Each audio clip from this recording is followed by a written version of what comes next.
রথযাত্রা তো চলেই এলো, আমাদের রথটা রেডি আছে তো? রেডি না থাকলে কি হয়েছে, আমরা রেডি করে নেব। আর রথ করতে কতই বা সময় লাগবে? কিন্তু আমার না ওদের সঙ্গে রথ টানতে একদম মন যায় না, বিরক্তিকর লাগে আমার। কাদের সঙ্গে রথ টানতে তোর মন যায় না? কেন রে, তুই আবার ভুলে গেলি ওই ভূতপুরীর ভূতেদের সঙ্গে? সেটা তো তুই একদম আমার মনের কথা বলে দিলি। কিন্তু তোদের যোজনকার মন না গেলেও তো কিছু করার নেই। এটা তো আমাদের আশ্চর্যপুরের রহস্য। এখানে যে মানুষদের সঙ্গে ভূতেরাও তো রথ টানতে আসে। এটা হলো আশ্চর্যপুর গ্রাম। আর এই গ্রামের নিয়ম অন্য গ্রামের থেকে কিছুটা আলাদা।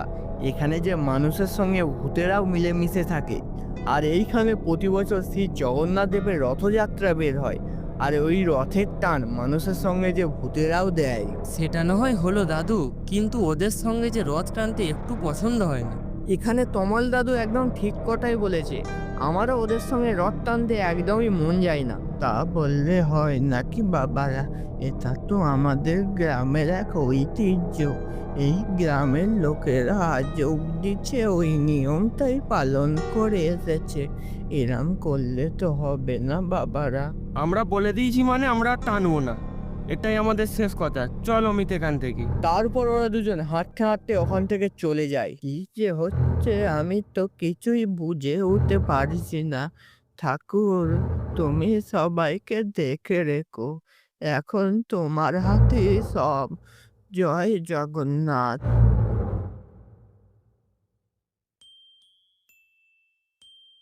পিছু, সেই জগন্নাথ দেবের রথযাত্রাও তো চলেই এলো।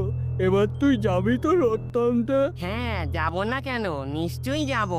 বছরের তো একটাই দিন যেদিন মানুষের সঙ্গে মিলেমিশে এক হতে পারি। কিন্তু এবার তো আমি এক অন্য কথা শুনলাম রে। ওই আশ্চর্যপুরের গ্রামের লোকেরা বলছে নাকি আমাদের রথ টানতে দেবে না। তুই এগুলো কি বলছিস? হে রে, আমি তোকে একদম ঠিক কথাই বলছি। আমি ওদের কাছ থেকে শুনতে পেলাম, তাই তো তোকে কথাগুলো বলছি নাকি। তা বললে হয় নাকি তাই? সেই রকম যদি হয় ওদের সাথে মারামারি লেগে যাব। তবে রে, তোদের এত বড় সাহস, তোরা আমাদের সাথে মারামারি লাগবি? তখন ওই দুটো ভূত দেখতে পারে ওদের সামনে দাঁড়িয়ে আছে তমাল আর অমিত। তোদের খুব সাহস বেড়ে গেছে দেখছি, তোরা আমাদের সঙ্গে মারামারি লাগবি। হ্যাঁ, তাই লাগবো। যদি তোরা আমাদের রথ টানতে না দিস না, তাহলে আমরা তাই করব। তোরা মারামারি লাগলে কি আমরা ছেড়ে দেব? তোরা আমাদের সঙ্গে পারবি? আমাদের গায়ে কত বল, আমাদের কত শক্তি। তোরা পারবি আমাদের সাথে লড়াই করতে? তবে রে, আজকে দেখাচ্ছি তোদের মজা। তারপর ওই দুই ছেলে আর ওই দুই ভূত মিলে একসঙ্গে মারামারি লেগে যায়। তখন তাদের মারামারি প্রচণ্ডে। ঠিক তখন আশ্চর্যপুরে সেই দাদু তাদের কাছে চলে আসে আর তাদের লড়াইটা থামিয়ে দেয়। তারপর সেই দাদু তাদেরকে বলে ওঠে, তোরা এগুলো কি করেছিস বলতো?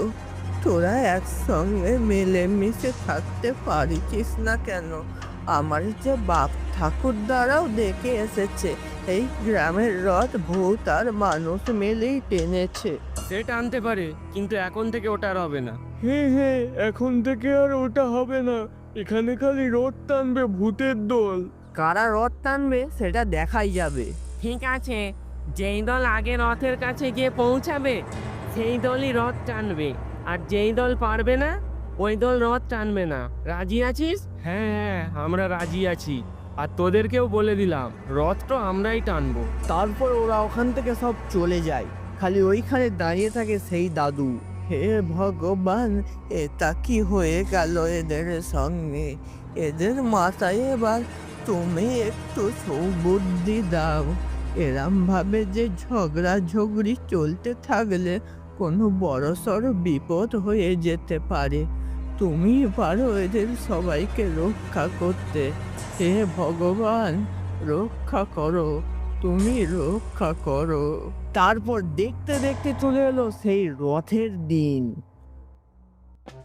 দৌড়া পিছু, তাড়াতাড়ি দৌড়া, না হলে যে মানুষগুলো আগে পৌঁছে যাবে।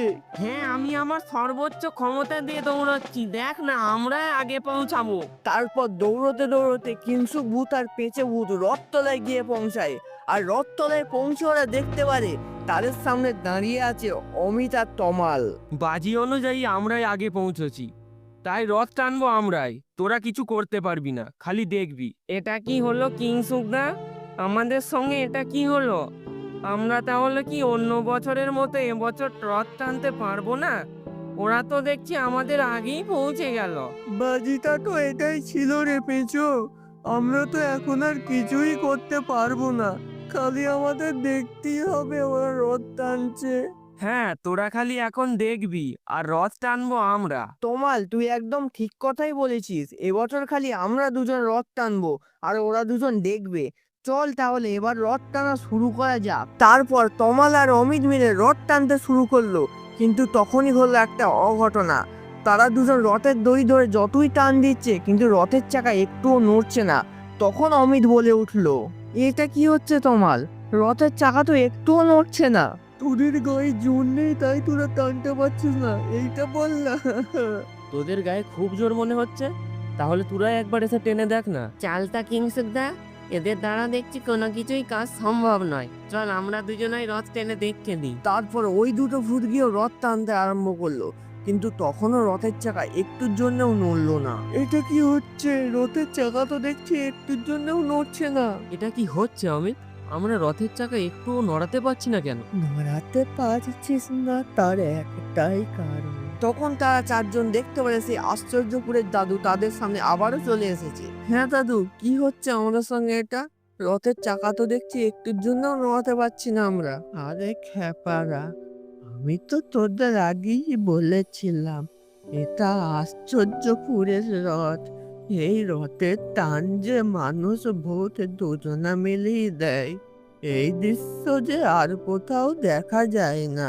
আর তোরা এই দৃশ্য পাল্টানোর চিন্তা ভাবনা করেছিলিস, তাই তোদের রথের চাকা একটুও নড়ছে না। কিন্তু দাদু, ওরা তো ভূত, ওদের সঙ্গে রথ টানতে আমার একটুও ভালো লাগে না। আরে খ্যাপারা, এই জগতে যা ঘটে সব শ্রী জগন্নাথ দেবেরই তো লীলা। তোরা চাইলেই কি এটা আর পাল্টাতে পারবি? এবার এই বুড়ো মানুষটার একটা কথা শোন তোরা। তোরা চারজন মিলেই রথের দড়িটা ধরে টান, দেখ আবার আগের মতনই রথ চলা আরম্ভ করবে। তারপর দুই ভূত আর দুই ছোকরা মিলে একসঙ্গে রথের দড়িটা ধরলো আর টানতে আরম্ভ করলো। তখন সেই জগন্নাথের রথ আস্তে আস্তে আবারও আগের মতো চলতে শুরু করলো। দাদু দেখো, রথ আবার আগের মতনই চলতে আরম্ভ করে দিয়েছে। দাদু তুমি দেখো। তো সবাই মিলে একসঙ্গে বলো, জয় শ্রী জগন্নাথের জয়। জয় শ্রী জগন্নাথের জয়। তারপর আশ্চর্যপুরের রথ আবারও আগের মতো চলতে শুরু করলো। বন্ধুরা, যদি আমাদের ভিডিওটা তোমাদের ভালো লেগে থাকে, অবশ্যই ভিডিওতে একটি লাইক করে দিও আর কমেন্টে জানিয়ে যাও আমরা পরবর্তীকালে কি নিয়ে ভিডিও বানাতে পারি।